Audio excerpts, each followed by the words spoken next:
Catching at the speed of cybercrime. I'm Tonya Hall, and joining me is Dr. Tim Junio, Senior Vice President, Products for Cortex at Palo Alto Networks. Welcome, Tim. Thank you for having me, Tonya. Tell us a little bit about your role at Palo Alto Networks.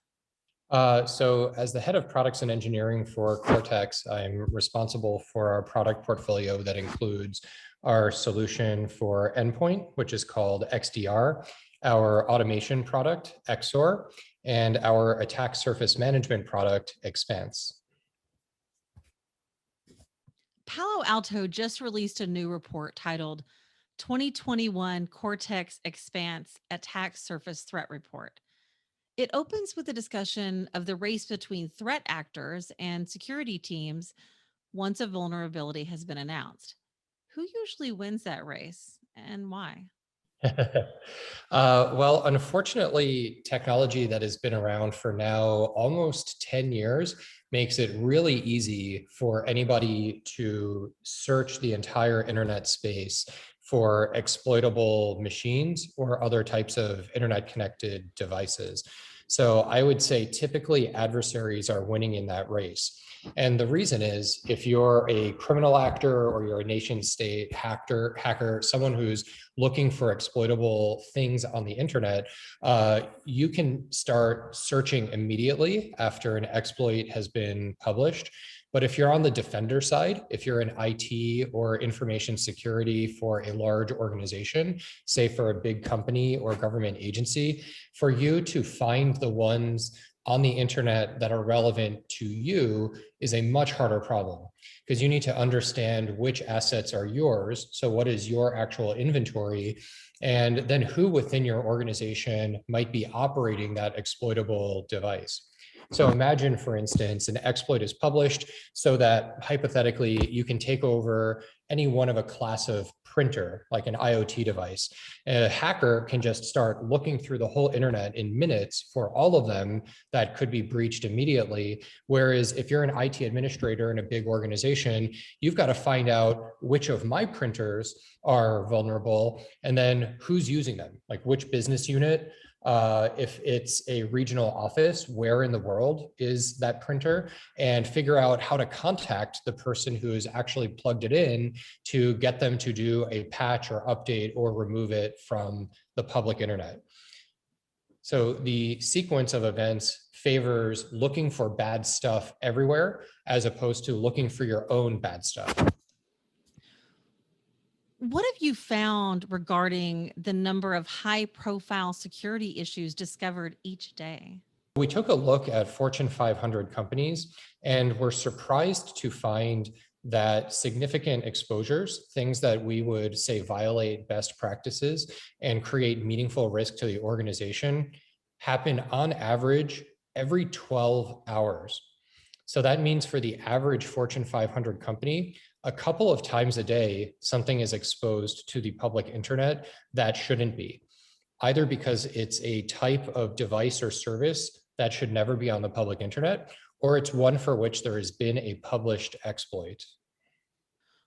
What vulnerabilities top the list? So we've just seen in the last year or so a whole bunch come out. Earlier this year, there were exploits published with Microsoft Exchange servers. It's a type of email server. So those were published together and made available so that the information security and IT communities could go and patch those exposed and vulnerable devices. But one of the things that was bad about that exposure was we saw other actors, like potentially criminals, government agencies, and ethical researchers too, but basically people who are looking for the exposed assets were scanning within about 5 minutes of when those exploits were published, which is the fastest rate we've ever seen in history of an exploitable device getting scanned at internet scale after the exploit was published. Wow. What did you learn about the cloud infrastructure? So when we were looking at the sample of Fortune 500 companies and their attack surfaces and how those attack surfaces were changing, we found that of those exposures that show up a couple of times a day on average for Fortune 500 companies.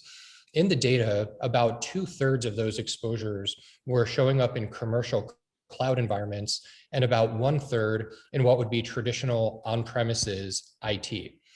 So on the one hand, that tells us the story that commercial cloud adoption is missing tight security and IT controls. So we're seeing really high rates of exposures in cloud environments, meaning like a central IT or security organization doesn't know everything that their org is doing. So something that we might call shadow IT or unmanaged assets.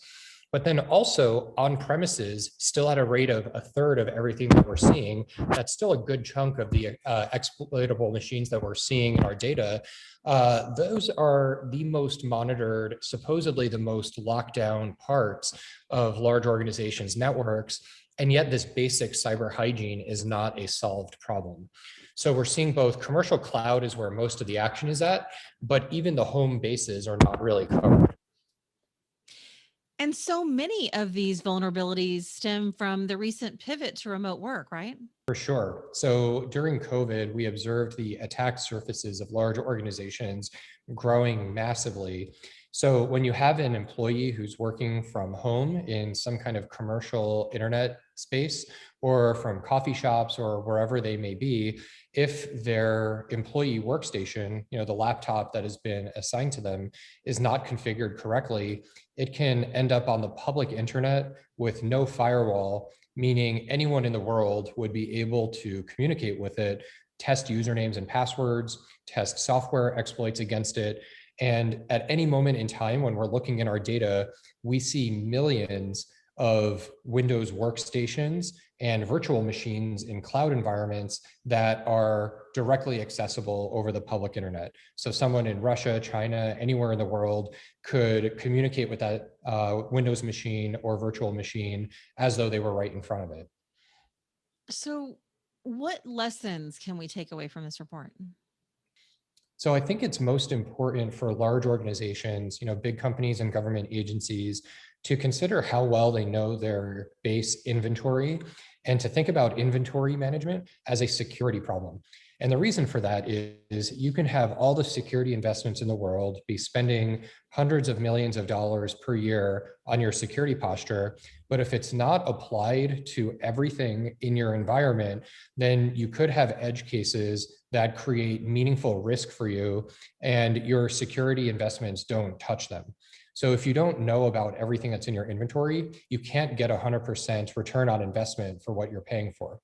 Furthermore, when there are events like exploits published to be able to break security on devices and services, you need to very quickly understand where all of the vulnerable systems are within your IT infrastructure so that you can go and patch them or remove them from the internet to at least buy some time until you can patch them. Dr. Tim Junio, Senior Vice President, Products for Cortex at Palo Alto Networks.